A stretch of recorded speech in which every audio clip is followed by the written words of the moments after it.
નમસ્તે વિદ્યાર્થી મિત્રો, હું છું આપનો અંબુ સર. મારી યુટ્યુબ ચેનલમાં આપ સર્વેનું હાર્દિક સ્વાગત કરું છું. મિત્રો, આજે આપણે ધોરણ 12 તત્વજ્ઞાન પ્રકરણ નંબર 4 નિરુપાધિક સંવિધાનમાં ખૂબ જ મોસ્ટ ઇમ્પોર્ટન્ટ ટોપિક લઈને આપણી સામે આવ્યો છું. એ ટોપિકનું નામ છે સંવિધાનની આકૃતિ અને ભેદની સમજૂતી. મિત્રો, સંવિધાનની આકૃતિ અને ભેદ સમજાવું એ પહેલાં જો આપ નવા છો તો મારી યુટ્યુબ ચેનલને સબસ્ક્રાઈબ કરવાનું ભૂલશો નહીં અને એની બાજુમાં બેલ આઇકોન આપેલું છે જેને પ્રેસ કરો જેથી મારા નવા વિડીયોના નોટિફિકેશન આપને નિયમિત મળતા રહે. તો મિત્રો, સંવિધાનની આકૃતિ અને ભેદની સમજૂતી આપું એ પહેલાં મારી તમને બધાને એક ખાસ વિનંતી કે મારા વિડીયોને અંત સુધી જોવાનું રાખો. હું વિડીયોના અંતમાં કોઈ એક નવી ટેકનિક કે ટિપ્સ આપતો રહીશ અને એની ડિસ્ક્રિપ્શનમાં લિંક પણ મૂકીશ કે જેથી કરીને તમે મારા આખા વિડીયોનું જે લખાણ છે એ બધું જ તમે ડિસ્ક્રિપ્શનની લિંકમાં જોઈ શકો છો. તો મિત્રો, અહીંયા હું તમને સંવિધાનની આકૃતિ અને ભેદને સમજાવું એ પહેલાં કેટલાક પ્રશ્નો પૂછીશ. સૌથી પહેલી વાત, મેં તમને આગળના વિડીયોમાં સંવિધાનનું લક્ષણ અને બંધારણ સમજાવ્યું. મિત્રો, નિરુપાધિક સંવિધાન એ સંવિધાનનો એક પ્રકાર છે. તો સંવિધાન એટલે શું? સંવિધાન એટલે બંને આધાર વિધાનોમાંથી તારવવામાં આવેલું ફલિત વિધાનવાળું નિગમનલક્ષી અનુમાન એને સંવિધાન કહેવાય છે. મિત્રો, આના ઉપરથી આપણે નિરુપાધિક સંવિધાનનું લક્ષણ આપ્યું કે નિરુપાધિક સંવિધાન એટલે શું? નિરુપાધિક સંવિધાન એટલે જેમાંના પ્રત્યેક પદનો 2 વાર ઉલ્લેખ થયેલો હોય એવા 3 અને માત્ર 3 જ પદોનું બનેલું 3 નિરુપાધિક વિધાનોવાળું નિગમનલક્ષી અનુમાન એને નિરુપાધિક સંવિધાન કહેવાય છે. મિત્રો, આપણે નિરુપાધિક સંવિધાનનું બંધારણ જોયું. નિરુપાધિક સંવિધાનના બંધારણમાં કેટલા પદો અને કેટલા વિધાનો આવે છે? નિરુપાધિક સંવિધાનના બંધારણમાં 3 પદો અને 3 વિધાનો આવે છે. મિત્રો, સંવિધાનના બંધારણમાં કયા 3 પદો આવે છે? નંબર 1 પક્ષપદ, નંબર 2 સાધ્યપદ અને નંબર 3 મધ્યપદ. મિત્રો, પક્ષપદ કોને કહેવાય? ફલિત વિધાનનું ઉદ્દેશ્ય પદ. સાધ્યપદ કોને કહેવાય? ફલિત વિધાનનું વિધેય પદ. અને મધ્યપદ કોને કહેવાય? સંવિધાનના બંને આધાર વિધાનમાં સમાન અર્થમાં આવતું અને ફલિત વિધાનમાં નહીં આવતા પદને મધ્યપદ કહે છે. મિત્રો, સંવિધાનમાં કેટલા વિધાનો આવે છે? 3 વિધાનો આવે છે. સંવિધાનના બંધારણમાં કયા 3 વિધાનો આવે છે? નંબર 1 સાધ્ય વિધાન, નંબર 2 પક્ષ વિધાન અને નંબર 3 ફલિત વિધાન. મિત્રો, સાધ્ય વિધાન કોને કહેવાય? સંવિધાનના જે આધાર વિધાનમાં સાધ્ય પદ આવતું હોય તે વિધાનને સાધ્ય વિધાન કહે છે. પક્ષ વિધાન કોને કહેવાય? મિત્રો, સંવિધાનના જે આધાર વિધાનમાં પક્ષપદ આવતું હોય તેને પક્ષ વિધાન કહે છે. અને નંબર 3 ફલિત વિધાન એટલે શું? ફલિત વિધાન કોને કહેવાય? સંવિધાનના બંને આધાર વિધાનમાંથી ફલિત થતું ત્રીજું વિધાન એટલે ફલિત વિધાન. તો મિત્રો, આ બંધારણ બહુ જ મહત્ત્વનું છે. તમને બંધારણ વિશે ખબર હોવી જોઈએ કે સંવિધાનમાં 3 પદો અને 3 વિધાનો, પક્ષપદ ક્યાં હોય, સાધ્યપદ ક્યાં હોય ને મધ્યપદને ઓળખી શકો. સાધ્ય વિધાન, પક્ષ વિધાન અને ફલિત વિધાનને પણ ઓળખવું પડશે. તો મિત્રો, માન્ય રૂપવાળું સંવિધાન પણ મેં સમજાવ્યું. માન્ય રૂપવાળું સંવિધાનમાં 2 લાક્ષણિકતાઓ હોય. કઈ 2 લાક્ષણિકતાઓ હોય છે? એક, સંવિધાનમાં આવતા 3 નિરુપાધિક વિધાનો માન્ય રૂપવાળા હોય છે. અને બીજી લાક્ષણિકતા, સંવિધાનમાં પ્રથમ સાધ્ય વિધાન, બીજું પક્ષ વિધાન અને ત્રીજું ફલિત વિધાન એમ ક્રમમાં ગોઠવાયેલા હોય છે. તો મિત્રો, સંવિધાનનું જ્યારે આપણે પ્રામાણ્ય તપાસવાનું આવે ત્યારે સૌથી પહેલાં આપણે સંવિધાનનું રૂપ નક્કી કરવું પડે છે. શું નક્કી કરવું પડે છે? સંવિધાનનું રૂપ નક્કી કરવું પડે છે. તો સંવિધાનનું રૂપ દર્શાવવા માટે શું જરૂરી? મોસ્ટ ઇમ્પોર્ટન્ટ બાબત છે. સંવિધાનનું રૂપ દર્શાવવા માટે શું જરૂરી છે? સંવિધાનનું રૂપ દર્શાવવા માટે સંવિધાનની આકૃતિ અને ભેદ જાણવા જરૂરી છે. ખાસ યાદ રાખજો મિત્રો, ફરીથી કહું છું, સંવિધાનનું રૂપ દર્શાવવા માટે શું જાણવું જરૂરી? સંવિધાનની આકૃતિ અને ભેદ જાણવા જરૂરી. તો હવે હું તમને સંવિધાનની આકૃતિ અને ભેદ વિશે સમજૂતી આપું છું. તો મિત્રો, શરૂ કરીએ. સંવિધાનની આકૃતિ એટલે શું? મિત્રો, મોસ્ટ ઇમ્પોર્ટન્ટ છે. સંવિધાનની આકૃતિ એટલે શું? સંવિધાનની આકૃતિની ડેફિનેશન આપણને યાદ રહેવી જોઈએ. સંવિધાનની આકૃતિ એટલે સંવિધાનના બંને આધાર વિધાનમાં મધ્ય પદે લીધેલા સ્થાન પરથી નક્કી થતું સંવિધાનનું રૂપ. ફરીથી કહું છું, સંવિધાનના બંને આધાર વિધાનમાં મધ્ય પદે લીધેલા સ્થાન પરથી નક્કી થતું સંવિધાનનું રૂપ એટલે સંવિધાનની આકૃતિ. જો મેં અહીંયા એની વ્યાખ્યા લખી છે. બંને આધાર વિધાનમાં મધ્ય પદે લીધેલા સ્થાન પરથી નક્કી થતું સંવિધાનનું રૂપ એટલે સંવિધાનની આકૃતિ. મિત્રો, મારે તમને અહીંયા પૂછવું છે કે સંવિધાનમાં કુલ કેટલા વિધાનો હોય? સંવિધાનમાં 3 વિધાનો હોય. કેટલા વિધાનો હોય? 3 વિધાનો હોય. સંવિધાનમાં કયા 3 વિધાનો હોય? એક સાધ્ય વિધાન, બીજું પક્ષ વિધાન અને ત્રીજું ફલિત વિધાન. સંવિધાનમાં આવતા 2 આધાર વિધાનો કયા? સંવિધાનમાં આવતા 2 આધાર વિધાનો એટલે સાધ્ય વિધાન પ્રથમ આધાર વિધાન, પક્ષ વિધાન બીજું આધાર વિધાન. મિત્રો, બરાબર યાદ રાખજો કે સંવિધાનના ફલિત વિધાનમાં કયા 2 પદો હોય છે? સંવિધાનના ફલિત વિધાનમાં પક્ષપદ અને બીજું સાધ્યપદ હોય છે. મધ્યપદ ક્યાં હોય છે? મધ્યપદ સંવિધાનના બંને આધાર વિધાનમાં હોય છે. ક્યાં હોય છે?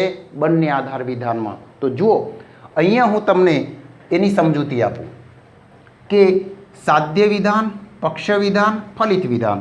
તો સંવિધાનના ફલિત વિધાનનું જે આ છે ઉદ્દેશ્ય પદ, જો અહીંયા મેં ડોટ્સ બતાવ્યા છે. આ ડોટ્સ એ સંવિધાનનું ઉદ્દેશ્ય પદ છે. આ વિધેય પદ દર્શાવે છે. તો ફલિત વિધાનમાં ઉદ્દેશ પદ અને વિધેય પદ હોય છે. અહીંયા આધાર વિધાનમાં પણ ઉદ્દેશ પદ અને વિધેય પદ હોય છે. તો ફલિત વિધાનનું ઉદ્દેશ્ય પદ એ કયું પદ કહેવાય? મિત્રો, એને આપણે પક્ષપદ કહીશું. શું કહીશું? પક્ષપદ. અહીંયા એક વાત યાદ રાખજો કે હું પક્ષપદ માટે પ, સાધ્યપદ માટે સા અને મધ્યપદ માટે મ સંજ્ઞા મૂકું છું. તો ફલિત વિધાનનું ઉદ્દેશ્ય પદ એટલે પક્ષપદ, ફલિત વિધાનનું વિધેય પદ એટલે સાધ્યપદ અને બંને આધાર વિધાનમાં સમાન આવતું હોય એ મધ્યપદ. તો મિત્રો, અહીંયા સાધ્ય વિધાનમાં પણ મધ્યપદ આવે અને પક્ષ વિધાનમાં પણ મધ્યપદ આવે. ફરીથી કહું છું, આધાર વિધાનો, બંને આધાર વિધાનો એટલે કયા? સાધ્ય વિધાન અને પક્ષ વિધાન. પ્રથમ આધાર વિધાન એ સાધ્ય વિધાન, બીજું આધાર વિધાન એ પક્ષ વિધાન. તો બંને આધાર વિધાનમાં મધ્યપદ આવે છે. તો મધ્યપદ બંને આધાર વિધાનમાં કયા સ્થાનમાં છે? જુઓ, મધ્યપદનું સ્થાન બહુ જ મહત્વનું છે. મધ્યપદના સ્થાન ઉપરથી જ સંવિધાનની આકૃતિ નક્કી થાય છે. અને એટલે મારે તમને અહીંયા પ્રશ્ન પૂછવો છે કે સંવિધાનના બંને આધાર વિધાનમાં મધ્યપદના સ્થાનની કેટલી શક્યતાઓ હોય? મિત્રો, ખાસ યાદ રાખજો, મધ્યપદના સ્થાનની કેટલી શક્યતાઓ હોય? તો જુઓ, મધ્યપદ સાધ્ય વિધાનમાં ઉદ્દેશ્ય પદના સ્થાને હોય અને વિધેય પદના સ્થાને પણ હોઈ શકે. એટલે મધ્યપદ સાધ્ય વિધાનમાં ઉદ્દેશ્ય પદના સ્થાને હોય તો વિધેય પદના સ્થાને સાધ્યપદ હોય. તો અહીંયા મ અને સા, મધ્યપદ, સાધ્યપદ.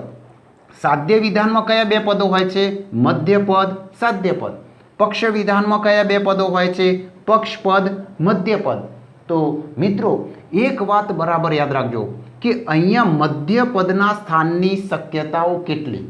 બંને આધાર વિધાનમાં મધ્યપદના સ્થાનની 4 શક્યતાઓ બને છે. કેટલી શક્યતાઓ બને છે? 4. કઈ 4 શક્યતાઓ બને છે? જુઓ, સાધ્ય વિધાનમાં મધ્યપદ અહીંયા ઉદ્દેશ્ય પદના સ્થાને પણ હોઈ શકે અને વિધેય પદના સ્થાને પણ જઈ શકે, હોઈ શકે. એનો મતલબ કે 2 શક્યતાઓ થઈ.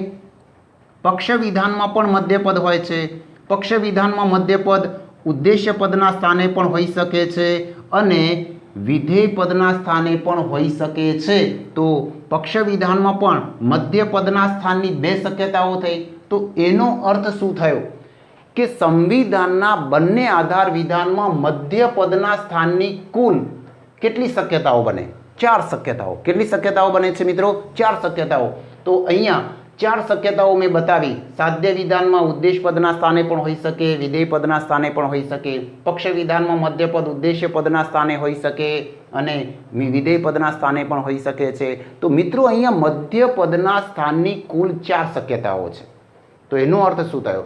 તો સંવિધાનની આકૃતિઓ પણ કેટલી બને?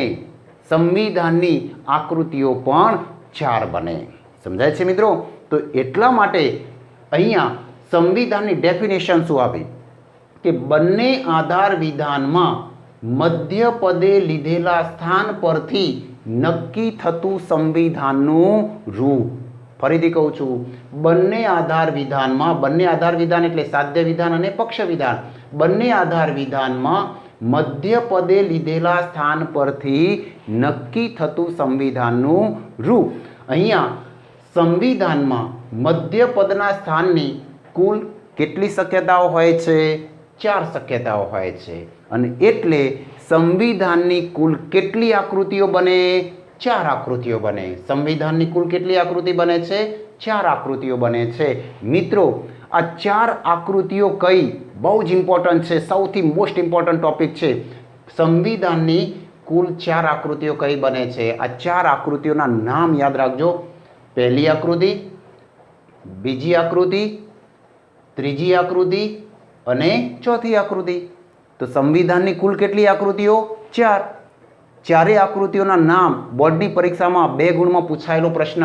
પહેલી આકૃતિ, બીજી આકૃતિ, ત્રીજી આકૃતિ, ચોથી આકૃતિ. તો હવે આપણે સંવિધાનની 4 આકૃતિઓનો પરિચય મેળવીએ. તો જો મિત્રો, સંવિધાનની કુલ 4 આકૃતિઓમાંથી આપણે હવે પહેલી આકૃતિ વિશે સમજીશું. તમારે સંવિધાનની 4 આકૃતિઓમાં મધ્યપદનું સ્થાન ક્યાં હોય છે આ વાત બરાબર યાદ રાખજો. ફરીથી કહું છું, સંવિધાનની 4 આકૃતિઓમાં મધ્યપદનું સ્થાન ક્યાં હોય છે એને જ તમારે યાદ રાખવાનું છે. તો પહેલી આકૃતિમાં મધ્યપદનું સ્થાન ક્યાં હોય છે? પહેલી આકૃતિમાં મધ્યપદ સાધ્ય વિધાનમાં ઉદ્દેશ્ય પદના સ્થાને અને પક્ષ વિધાનમાં વિધેય પદના સ્થાને હોય છે. બરાબર યાદ રાખો. ફરીથી કહું છું, પહેલી આકૃતિમાં મધ્યપદનું સ્થાન ક્યાં હોય છે? સાધ્ય વિધાનમાં ઉદ્દેશ્ય પદના સ્થાને અને પક્ષ વિધાનમાં વિધેય પદના સ્થાને હોય છે. તો એ સંવિધાન પહેલી આકૃતિનું ગણાય છે. દાખલા તરીકે અહીંયા જો મેં એક ઉદાહરણ લીધું, સર્વ અભિનેતાઓ પૈસાદાર છે. પહેલું આધાર વિધાન. સર્વ ઉદ્યોગપતિ અભિનેતા છે. બીજું આધાર વિધાન ફલિત વિધાન, સર્વ ઉદ્યોગપતિ પૈસાદાર છે. તો મિત્રો આ સંવિધાનમાં મધ્યપદ કયું છે? મધ્યપદ કયું બને છે? અભિનેતા. કયું બને છે? અભિનેતા. જો બંને આધાર વિધાનમાં સમાન અર્થમાં આવતું હોય અને ફલિત વિધાનમાં ન આવતું હોય એવું પદ કયું છે?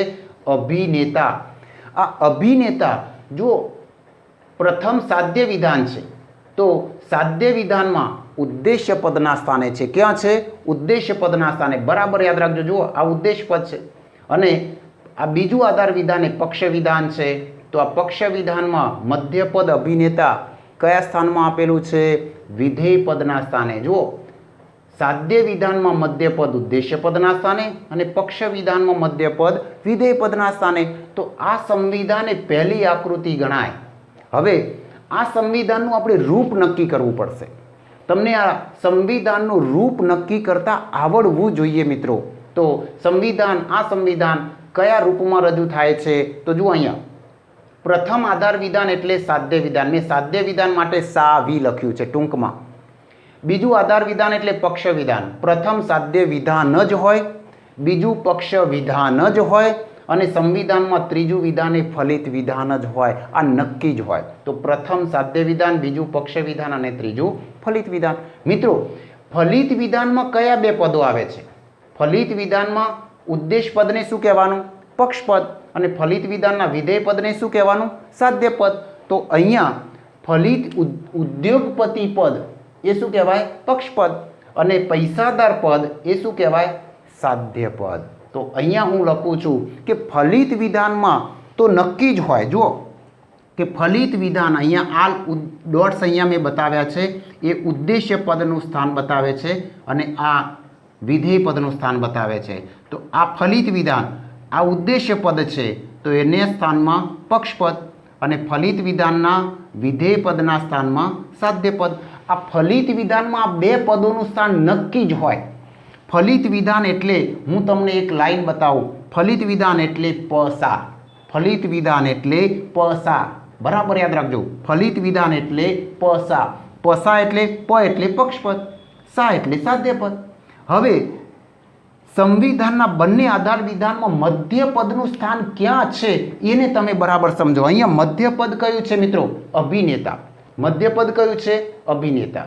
તો સાધ્ય વિધાનમાં મધ્યપદ અભિનેતા ઉદ્દેશ્ય પદના સ્થાને છે અને પક્ષ વિધાનમાં મધ્યપદ અભિનેતા વિધેય પદના સ્થાને છે. તો અહીંયા બતાવી દો. આ સાધ્ય વિધાનમાં મધ્યપદ ઉદ્દેશ્ય પદ, આ ઉદ્દેશ્ય પદ તો અહીંયા મ લખી દઉં. પક્ષ વિધાનમાં મધ્યપદ વિધેય પદના સ્થાને છે તો અહીંયા મ લખી દીધું. મધ્યપદ બરાબર મ. તો સાધ્ય વિધાનમાં મધ્યપદ ઉદ્દેશ્ય પદના સ્થાને હોય તો આ પૈસાદાર પદ એ છે એ શું કહેવાય? સાધ્ય પદ. તો અહીંયા વિધેય પદમાં સાધ્ય પદ છે. પક્ષ વિધાનના ઉદ્દેશ્ય પદમાં કયું પદ છે? ઉદ્યોગપતિ. તો ઉદ્યોગપતિ પદ એ પક્ષપદ છે તો અહીંયા પક્ષપદ આવી ગયું. તો જુઓ આ મુજબ આ સંવિધાન આ રૂપમાં રજૂ થયું છે. જો સાધ્ય વિધાન તો મ સા પૈસાદાર સાધ્ય પદ છે, ઉદ્યોગપતિ પક્ષપદ, અભિનેતા મધ્યપદ એટલે મ અને ફલિત વિધાનમાં ઉદ્યોગપતિ પક્ષપદ, પૈસાદાર સાધ્યપદ. તો આ રૂપ બને મિત્રો.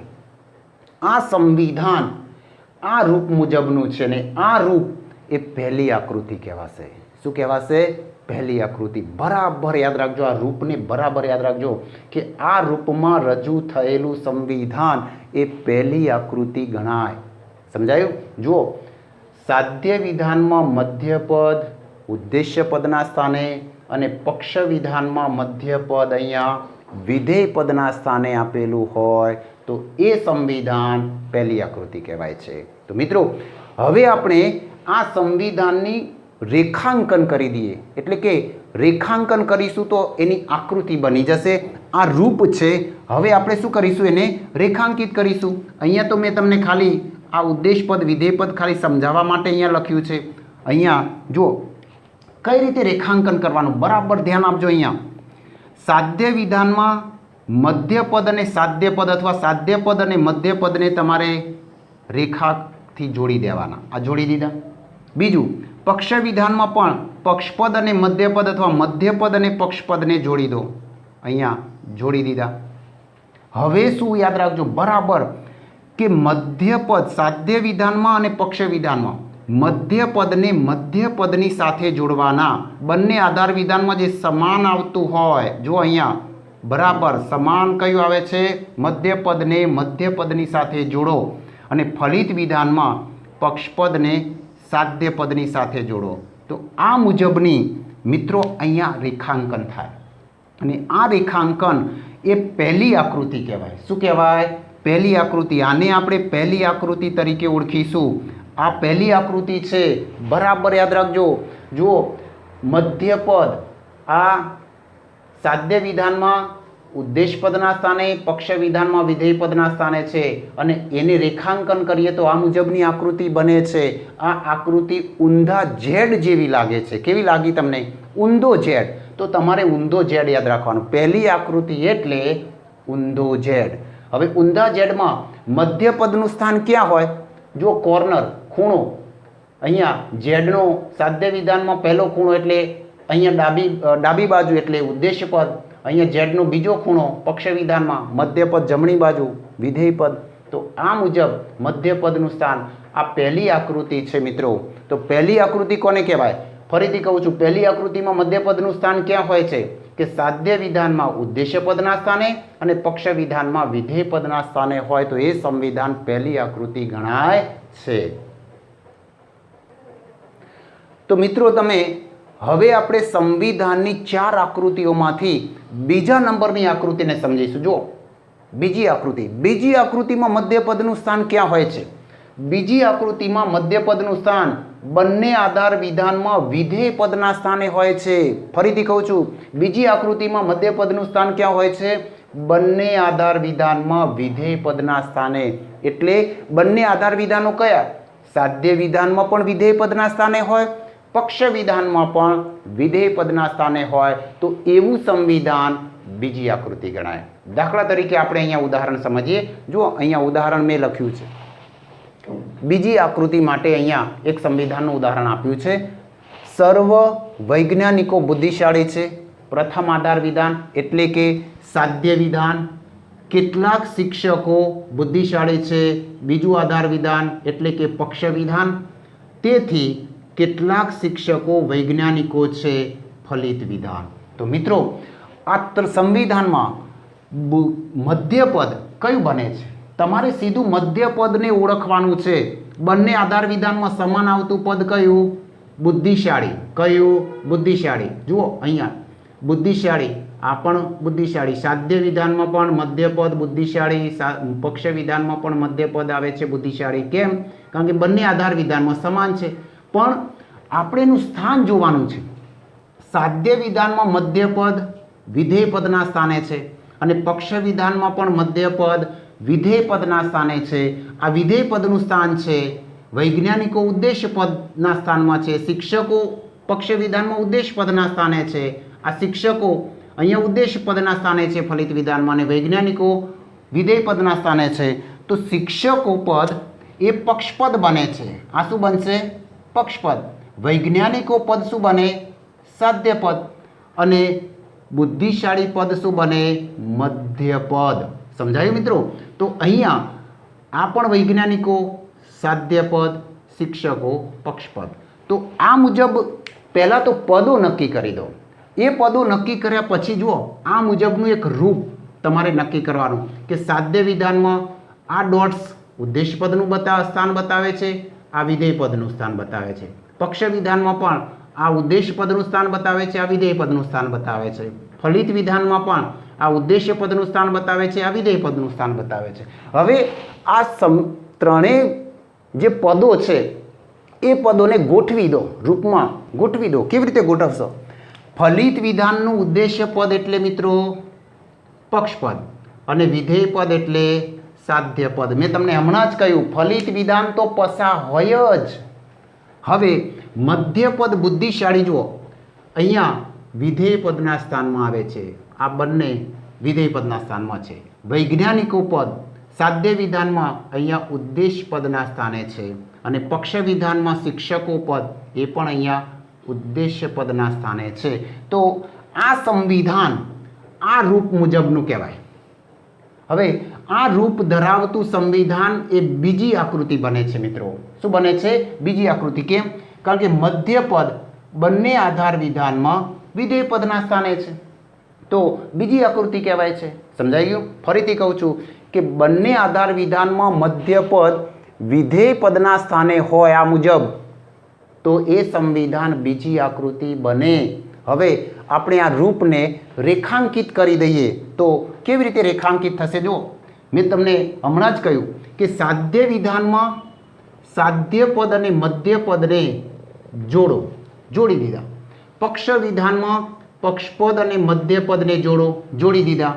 હવે બંને આધાર વિધાનમાં મધ્યપદને મધ્યપદની સાથે જોડો તો અહીંયા જોડી દીધા, અને ફલિત વિધાનમાં પક્ષપદને સાધ્યપદની સાથે જોડો તો જોડી દીધા. તો મિત્રો આ મુજબની આકૃતિ બને છે. હવે જુઓ આ આકૃતિ કેવી લાગે છે તમને? ઊંધો સી કેવી લાગે છે? ઊંધો સી. અને એમાં પણ જ્યાં ખૂણો પડતો હોય, મધ્યપદનું સ્થાન હંમેશા ખૂણો પડતો હોય ત્યાં હોય, તો આ ખૂણામાં પણ મધ્યપદ બતાવે છે સાધ્ય વિધાનના, અને પક્ષ વિધાનમાં પણ વિધેય પદના સ્થાનમાં બતાવે છે. એનો મતલબ કે બંને આધાર વિધાનમાં મધ્યપદ વિધેય પદના સ્થાને આપેલું છે, તો એ સંવિધાન બીજી આકૃતિ બને છે. બોલો, સમજાઈ ગયું? ત્યાર પછી હવે ત્રીજી આકૃતિ જોઈએ. જો ત્રીજી આકૃતિમાં મધ્યપદનું સ્થાન ક્યાં હોય? બસ આ જ યાદ રાખવાનું છે. ત્રીજી આકૃતિમાં મધ્યપદ બંને આધાર વિધાનમાં ઉદ્દેશ્યના સ્થાને હોય છે. ક્યાં હોય છે? બંને આધાર વિધાનમાં ઉદ્દેશ્ય પદના સ્થાને હોય છે. ફરીથી ત્રીજી આકૃતિમાં મધ્યપદનું સ્થાન ક્યાં હોય છે? બંને આધાર વિધાનમાં ઉદ્દેશ્ય પદના સ્થાને હોય તો એ સંવિધાન ત્રીજી આકૃતિ ગણાય. દાખલા તરીકે અહીંયા મેં એક ઉદાહરણ લીધું છે. જો કોઈ પણ વિદ્યાર્થી સજાપાત્ર નથી, પ્રથમ આધાર વિધાન એટલે કે સાધ્ય વિધાન. કેટલાક વિદ્યાર્થીઓ તોફાની છે, બીજું આધાર વિધાન એટલે કે પક્ષ વિધાન. તેથી કેટલાક તોફાની સજાપાત્ર નથી, ત્રીજું વિધાન એટલે કે ફલિત વિધાન. તો મિત્રો આ સંવિધાનમાં મધ્યપદ કયું છે? બંને આધાર વિધાનમાં સમાન કયું આવે છે? જુઓ, વિદ્યાર્થીઓ. આ વિદ્યાર્થીઓ મધ્યપદ છે. શું છે? મધ્યપદ. તો એ બંને આધાર વિધાનમાં કયા સ્થાનમાં આવે છે? ઉદ્દેશ્ય પદ. વિદ્યાર્થીઓ જો ઉદ્દેશ્ય પદના સ્થાનમાં છે, આ વિદ્યાર્થીઓ પક્ષ વિધાનમાં પણ ઉદ્દેશ્ય પદના સ્થાને છે. મતલબ કે બંને આધાર વિધાનમાં વિદ્યાર્થીઓ મધ્યપદ ઉદ્દેશ્ય પદના સ્થાને છે.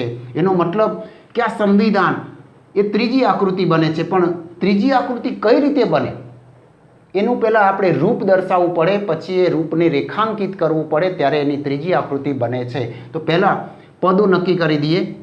આમાં પક્ષપદ કયું બને? ફલિત વિધાનનું ઉદ્દેશ્ય પદ તોફાની પક્ષપદ. સજાપાત્ર એ વિધેય પદના સ્થાનમાં છે એટલે સાધ્ય પદ. તો અહીંયા પણ સાધ્ય પદ, સજાપાત્ર હોય ત્યાં સાધ્ય પદ. તોફાની પક્ષપદ પક્ષ વિધાનમાં જ્યાં આવતું હોય ત્યાં પક્ષપદ, આ પક્ષપદ. તો અહીંયા આપણે ત્રણેય પદો નક્કી કરી દીધા. હવે આપણે આ મુજબ રૂપ નક્કી કરીશું. પ્રથમ સાધ્ય વિધાન, બીજું પક્ષ વિધાન, ત્રીજું ફલિત વિધાન. સાધ્ય વિધાનમાં ઉદ્દેશ પદ અને વિધેય પદના સ્થાનમાં કયા પદ છે ગોઠવો. પક્ષ વિધાનમાં પણ ઉદ્દેશ પદ અને વિધેય પદના સ્થાનમાં કયા પદો આવે છે એને ગોઠવો. ફલિત વિધાનમાં ઉદ્દેશ પદ અને વિધેય પદના સ્થાનમાં કયા પદો આવે છે ગોઠવો. ફલિત વિધાન તો મેં તમને કહ્યું એમ પહેલેથી જ લખી દો. પ સા ફલિત વિધાન એટલે પ સા. ઉદ્દેશ્ય પદમાં પક્ષપદ અને વિધેય પદમાં સાધ્ય પદ. હવે મધ્યપદ જુઓ, વિદ્યાર્થીઓ. આ મધ્યપદ વિદ્યાર્થીઓ સાધ્ય વિધાનમાં ઉદ્દેશ પદના સ્થાને છે અને પક્ષ વિધાનમાં પણ ઉદ્દેશ પદના સ્થાને છે. સાધ્ય વિધાનમાં વિધેય પદના સ્થાનમાં કયું પદ આવે છે? તો કે સાધ્ય પદ. અહીંયા મધ્યપદ ઉદ્દેશ પદમાં હોય તો સાધ્ય પદ વિધેય પદમાં જતું રહે. પક્ષ વિધાનમાં મધ્યપદ ઉદ્દેશ પદમાં હોય તો અહીંયા તોફાની પક્ષપદ એ વિધેય પદમાં જતું રહે. તો આ મુજબ સંવિધાનનું રૂપ બને છે. અને આ રૂપ ધરાવતી હોય એ સંવિધાન એ ત્રીજી આકૃતિ ગણાય. મિત્રો શું ગણાય? ત્રીજી. દાખલા તરીકે જુઓ, બંને આધાર વિધાનમાં મધ્યપદ ઉદ્દેશ્ય પદના સ્થાને. આ બંને આધાર વિધાનો સાધ્ય વિધાન, પક્ષ વિધાન એ ઉદ્દેશ્ય પદના સ્થાને બતાવે છે. તો આ મુજબનું રૂપ ધરાવતી સંવિધાન હોય એ ત્રીજી આકૃતિ બને છે. હવે આ રૂપને આપણે રેખાંકિત કરી દઈએ. તો રેખાંકિત કઈ રીતે કરવું? જુઓ, સાધ્ય વિધાનમાં મધ્યપદ અને સાધ્ય પદને જોડો. પક્ષ વિધાનમાં પણ પક્ષપદ અને મધ્યપદ અથવા મધ્યપદ અને પક્ષપદને જોડો. અને બંને આધાર વિધાનમાં જે સમાન આવે છે મધ્યપદને મધ્યપદની સાથે જોડો. ફલિત વિધાનમાં પક્ષપદને સાધ્યપદની સાથે જોડો. તો આ મુજબની આકૃતિ બને છે. જો આ આકૃતિ ત્રીજી આકૃતિ છે. જે કેવી લાગી તમને? સી, અંગ્રેજીમાં સી. તો અહીંયા સીમાં જે ખૂણા આવે છે બંને જુઓ ડાબી બાજુ, તો મધ્ય પદનું સ્થાન ઉદ્દેશ્ય પદમાં છે. એટલે જે સંવિધાનમાં બંને આધાર વિધાનમાં મધ્ય પદ ઉદ્દેશ્ય પદના સ્થાને હોય એ સંવિધાન ત્રીજી આકૃતિ ગણાય. તો સમજાયું મિત્રો ત્રીજી આકૃતિ કઈ રીતે બને છે? હવે આપણે ચોથી આકૃતિને જોઈએ. તો જુઓ ચોથી આકૃતિમાં મધ્યપદનું સ્થાન ક્યાં હોય છે? ચોથી આકૃતિમાં મધ્યપદ સાધ્ય વિધાનમાં વિધેય પદના સ્થાને અને પક્ષ વિધાનમાં ઉદ્દેશ્ય પદના સ્થાને હોય છે. ફરીથી કહું છું, ચોથી આકૃતિમાં મધ્યપદનું સ્થાન ક્યાં હોય છે? સાધ્ય વિધાનમાં વિધેય પદના સ્થાને અને પક્ષ વિધાનમાં ઉદ્દેશ્ય પદના સ્થાને હોય તો એ સંવિધાન ચોથી આકૃતિ બને છે. મિત્રો દાખલા તરીકે અહીંયા જો ઉદાહરણ, કોઈ પણ બીમાર તંદુરસ્ત નથી, સાધ્ય વિધાન છે. કેટલાક તંદુરસ્ત યુવાનો નથી, બીજું આધાર વિધાન પક્ષ વિધાન છે. અને તેથી કેટલાક યુવાનો બીમાર નથી, ત્રીજું વિધાન ફલિત વિધાન છે. તો પ્રથમ સાધ્ય વિધાન, બીજું પક્ષ વિધાન અને ત્રીજું ફલિત વિધાન. હવે ત્રણેય પદો નક્કી કરી દો, પક્ષપદ, સાધ્યપદ અને મધ્યપદ. તો મિત્રો અહીંયા તમારે સૌથી પહેલાં મધ્યપદને જોવાનું. આ સંવિધાનના બંને આધાર વિધાનમાં સમાન કયું આવે છે? સમાન તંદુરસ્ત જુઓ, અને અહીંયા પણ તંદુરસ્ત. તો આ તંદુરસ્ત એ મધ્યપદ કહેવાય છે. શું બને છે? મધ્યપદ. એક નક્કી કરી લીધું. હવે પક્ષપદ કયું બને? ફલિત વિધાનનું ઉદ્દેશ પદ યુવાનો પક્ષપદ અને ફલિત વિધાનનું વિધેય પદ અહીંયા બીમાર છે તો એ સાધ્યપદ. બસ આ નક્કી કરી દો. હવે આ પદો નક્કી કર્યા એ પ્રમાણે અહીંયા તમે રૂપની અંદર ગોઠવી દો. તમને આ રૂપની અંદર ગોઠવતા આવડવું જોઈએ. ચલો, સાધ્ય વિધાનમાં ઉદ્દેશ્ય પદના સ્થાને કયું પદ કહેવાય? બીમાર. બીમાર એટલે સાધ્યપદ, આ સાધ્યપદ છે. અને વિધેય પદમાં તંદુરસ્ત મધ્યપદ છે. તો અહીંયા લખો ઉદ્દેશ પદમાં સાધ્યપદ અને વિધેય પદમાં મધ્યપદ. નંબર 2 પક્ષ વિધાન જુઓ. પક્ષ વિધાનના ઉદ્દેશ પદમાં મધ્યપદ તંદુરસ્ત મધ્યપદ છે અને યુવાનો એ પક્ષપદ છે. તો પક્ષ વિધાનમાં મ, ઉદ્દેશ પદમાં પ, વિધેય પદમાં. ફલિત વિધાનમાં તો પ સા હોય જ. ફલિત વિધાનનું ઉદ્દેશ પદ એટલે પ અને વિધેય પદ એટલે સાધ્યપદ. તો આ મુજબ આ સંવિધાન આ રૂપ બને છે અને આ રૂપ ધરાવતું સંવિધાન એ પહેલી આકૃતિ ગણાય છે. મિત્રો શું કહેવાય છે? પહેલી આકૃતિ. સમજાય છે? તો હવે આપણે શું કહીશું કે જુઓ, સાધ્ય વિધાનમાં મધ્યપદ વિધેયના સ્થાને, પક્ષ વિધાનમાં મધ્યપદ ઉદ્દેશ્ય પદના સ્થાને આ મુજબ આપેલું હોય તો એ સંવિધાન ચોથી આકૃતિ ગણાય. કઈ આકૃતિ ગણાય? ચોથી આકૃતિ ગણાય. હવે આપણે આ રૂપને રેખાંકિત કરી દઈએ. જુઓ, સાધ્ય વિધાનમાં બંને પદો સાધ્યપદ અને મધ્યપદને જોડી દો. પક્ષ વિધાનમાં મધ્યપદ અને પક્ષપદને જોડી દો. અને ફલિત વિધાનમાં પક્ષપદ અને સાધ્યપદને જોડી દીધા. હવે મધ્યપદ બંને આધાર વિધાનમાં જે સમાન આવે છે એ મધ્યપદને મધ્યપદની સાથે જોડવાના. આ રીતે મધ્યપદને મધ્યપદની સાથે જોડો તો આ મુજબ આકૃતિ બને. મિત્રો આ આકૃતિ તમને કેવી લાગે છે? ઝેડ પ્રકારની. ઝેડ અંગ્રેજીમાં ઝેડ આવે છે તે. તો જુઓ, આ ઝેડ જેવી આકૃતિવાળું જે સંવિધાન હોય એને આપણે ચોથી આકૃતિ કહીશું. તો ચોથી આકૃતિમાં મધ્યપદ સાધ્ય વિધાનમાં વિધેયના સ્થાને અને પક્ષ વિધાનમાં ઉદ્દેશ્યના સ્થાને રહેલું હોય છે. એને આપણે ચોથી આકૃતિ કહીએ છીએ. તો જુઓ મિત્રો, મેં તમને સંવિધાનની આકૃતિ એટલે શું અને સંવિધાનની કુલ 4 આકૃતિઓ, પહેલી આકૃતિ, બીજી આકૃતિ, અહીંયા ત્રીજી આકૃતિ અને ચોથી આકૃતિ વિશેનો પરિચય આપ્યો. જુઓ, પહેલી આકૃતિ એટલે ઊંધો ઝેડ, બીજી આકૃતિ એટલે ઊંધો સી, ત્રીજી આકૃતિ એટલે સી અને ચોથી આકૃતિ એટલે ઝેડ. તો મિત્રો અહીંયા સંવિધાનની આકૃતિને સમજ્યા પછી સંવિધાનના બીજું રૂપ સમજાવવા માટે બીજો એક મહત્વનો મુદ્દો ઇમ્પોર્ટન્ટ છે. કયો? સંવિધાનનો ભેદ એટલે શું? જેવી રીતે આપણે સંવિધાનની આકૃતિ એટલે શું એમ સમજાય એમ સંવિધાનના ભેદને પણ સમજવો જરૂરી છે. તો સંવિધાનનો ભેદ એટલે સંવિધાનમાં આવતા ત્રણેય નિરુપાધિક વિધાનોના પ્રકાર અને ક્રમને આધારે નક્કી થતું સંવિધાનનું રૂપ. ફરીથી કહું છું, સંવિધાનનો ભેદ એટલે શું? મોસ્ટ ઇમ્પોર્ટન્ટ ડેફિનેશન છે. સંવિધાનનો ભેદ એટલે સંવિધાનમાં આવતા ત્રણેય નિરુપાધિક વિધાનોના પ્રકાર અને ક્રમને આધારે નક્કી થતું સંવિધાનનું રૂપ, એને સંવિધાનનો ભેદ કહે છે. ટૂંકમાં કહેવું હોય તો કે સંવિધાનમાં ત્રણેય નિરુપાધિક વિધાનો કયા? સાધ્ય વિધાન, પક્ષ વિધાન અને ફલિત વિધાન. આ ત્રણેય નિરુપાધિક વિધાનોનો પ્રકાર નક્કી કરવાનો. શું નક્કી કરવાનું? પ્રકાર. હા, ના, હ, ન માંથી કયા પ્રકારનું છે અને તેને ક્રમમાં લખવાનું. એ ક્રમમાં લખો એને સંવિધાનનો ભેદ કહેવામાં આવે છે. દાખલા તરીકે જો હું તમને અહીંયા સંવિધાનનો ભેદ સમજાવું, દાખલા તરીકે આપણે આ ચોથું ઉદાહરણ સમજીએ. જો ચોથા ઉદાહરણમાં સાધ્ય વિધાન હા, ના, હ, ન માંથી કયા પ્રકારનું છે? કોઈ પણ નથી, એટલે અહીંયા કયું કહેવાશે? ના વિધાન કહેવાય. શું કહેવાય? ના વિધાન. પક્ષ વિધાન કેટલાક નથીના રૂપમાં રજૂ થયું છે, એટલે શું કહેવાય? ન વિધાન કહેવાય. અને ફલિત વિધાન કેટલાક નથીમાં રજૂ થયું છે, એટલે કયું કહેવાય? ન વિધાન કહેવાય. તો આપણે પહેલાં ત્રણેય વિધાનોનો પ્રકાર નક્કી કરી દીધો કે સાધ્ય વિધાન ના વિધાન છે, પક્ષ વિધાન ન વિધાન છે, ફલિત વિધાન ન વિધાન છે. હવે સંવિધાનનો ભેદ નક્કી કરવા માટે શું કરશો? આ ત્રણેયને ક્રમમાં લખી દો.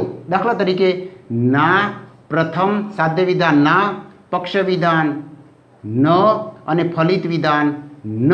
તો આ ના, ન એ સંવિધાનનો ભેદ કહેવાય. શું કહેવાય? સંવિધાનનો ભેદ બને છે. તો સમજાયું? ના, ન આ સંવિધાન એટલે કે આ ચોથી આકૃતિમાં મેં જે ઉદાહરણ લીધું એનો ભેદ ના, ન બન્યો. ત્યાર પછી જુઓ અહીંયા બીજું ત્રીજી આકૃતિવાળું જુઓ ઉદાહરણ. આ ત્રીજી આકૃતિમાં મેં જે અહીંયા ઉદાહરણ લખ્યું છે, જુઓ કોઈ પણ વિદ્યાર્થી સજાપાત્ર નથી. આ કયું વિધાન? કોઈ પણ નથી, એટલે એ પણ ના વિધાન છે. કેટલાક છે, પક્ષ વિધાન, તો હ વિધાન કહેવાય. અને ફલિત વિધાન કેટલાક નથી, એટલે ન વિધાન કહેવાય. તો સાધ્ય વિધાન ના, પક્ષ વિધાન હ, ફલિત વિધાન ન. તો અહીંયા સંવિધાનનો ભેદ આપણે એને ક્રમમાં લખી દો. ના, હ, ન. તો અહીંયા લખી દેવાનો ના, હ, ન. આને સંવિધાનનો ભેદ કહેવાય છે. સમજાય છે? ત્યાર પછી ત્રીજું ઉદાહરણ જોઈએ. જુઓ બીજા, સર્વ વૈજ્ઞાનિકો બુદ્ધિશાળી છે. સર્વ છે એટલે કયું વિધાન કહેવાય? મિત્રો હા. કેટલાક છે, પક્ષ વિધાન કેટલાક છે, તો હ વિધાન કહેવાય. અને ફલિત વિધાન કેટલાક છે, તો એ પણ હ વિધાન કહેવાય. તો સાધ્ય વિધાન હા વિધાન બને છે, પક્ષ વિધાન હ વિધાન બને છે, અને ફલિત વિધાન પણ હ વિધાન બને છે. તો એને ક્રમમાં લખી દો. હા, હ. સમજાય છે મિત્રો?